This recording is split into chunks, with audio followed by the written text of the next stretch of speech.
चांदी, ये नाम सुनते ही दिमाग में क्या आता है? शायद चम्मच, पायल या फिर पूजा के बर्तन, है ना?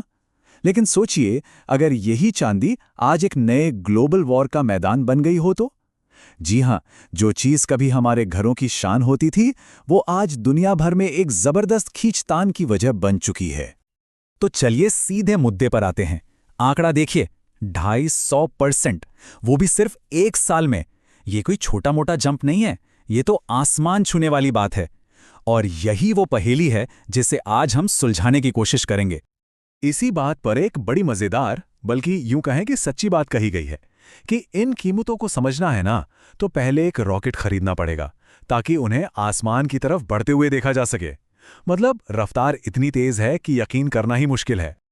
तो सवाल यही उठता है ना, कि आखिर ऐसा क्या हुआ कि घरों में पड़ी रहने वाली मामूली चांदी अचानक एक स्ट्रेटेजिक मेटल बन गई, ऐसी चीज जिसके लिए दुनिया के बड़े बड़े देश आपस में भिड़ने को तैयार हैं।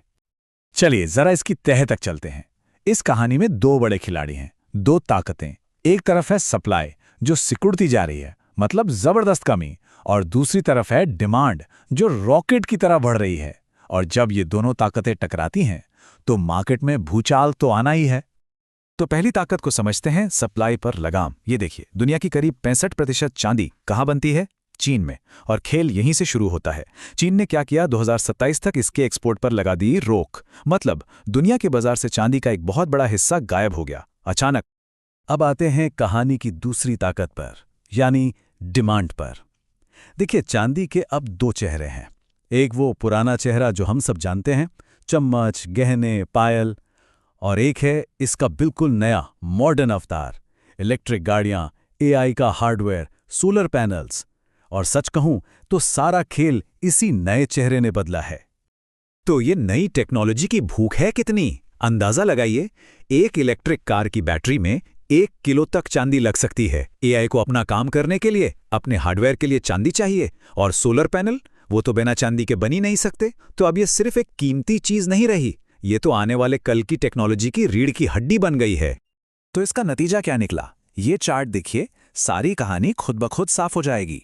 डिमांड पहुंच गई है 36,000 मीट्रिक टन पर, और सप्लाई बहुत पीछे रह गई है। साफ शब्दों में कहें तो दुनिया भर में चांदी की जबरदस्त कमी हो चुकी है ऑफिशियली।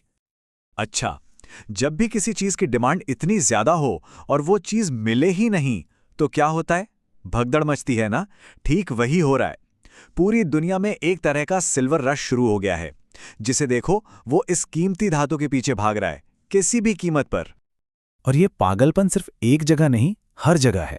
जरा देखिए, यूके में पुरानी एंटीक चीजों की कीमत 5 गुना तक बढ़ गई है।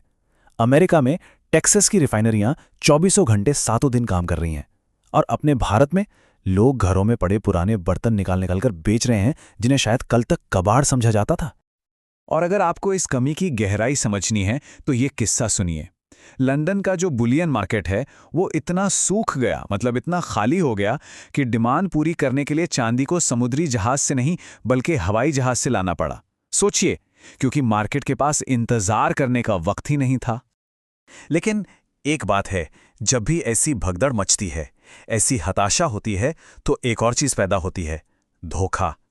और इस अफरा तफरी ने धोखेबाजों के लिए एक, कह सकते हैं, सुनहरा मौका बना दिया है। इस धोखे का सबसे दुखद पहलू देखना है तो भोपाल के उन रिटायर्ड रेलवे कर्मचारियों की कहानी देखिए। उन्हें तोहफे में चांदी के सिक्के दिए गए। बाद में जब जांच हुई तो पता चला कि वो 99% तांबे के थे।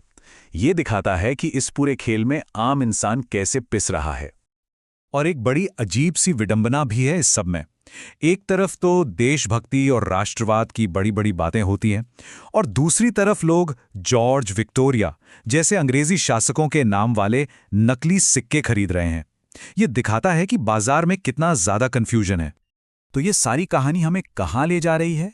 शायद एक नए दौर में, एक कंफ्यूजन के युग में। एक ऐसा दौर जहां कुछ समझ नहीं आ रहा। कब मिट्टी सोना बन जाए और कब सोना मिट्टी, कोई नहीं जानता। और इस कंफ्यूजन के युग का मतलब क्या है? मतलब सीधा सा है, ये वो दौर है जब दुनिया के बड़े देश कुछ फैसले लेते हैं और उसका असर आम लोगों पर पड़ता है। उनके लिए एक अफरा तफरी का माहौल बन जाता है। और उन्हें समझ नहीं आता कि अपनी मेहनत की कमाई को बचाने के लिए, अपनी फाइनेंशियल सेफ्टी के लिए जाएं तो जाएं कहां। तो बस अंत में एक ही सलाह है, घरों में जो पीतल के बर्तन पड़े हैं ना, उन्हें जरा चमका कर रख लीजिए। क्या पता कल को अगला सिल्वर रश पीतल के लिए ही शुरू हो जाए। सोचने वाली बात है ना?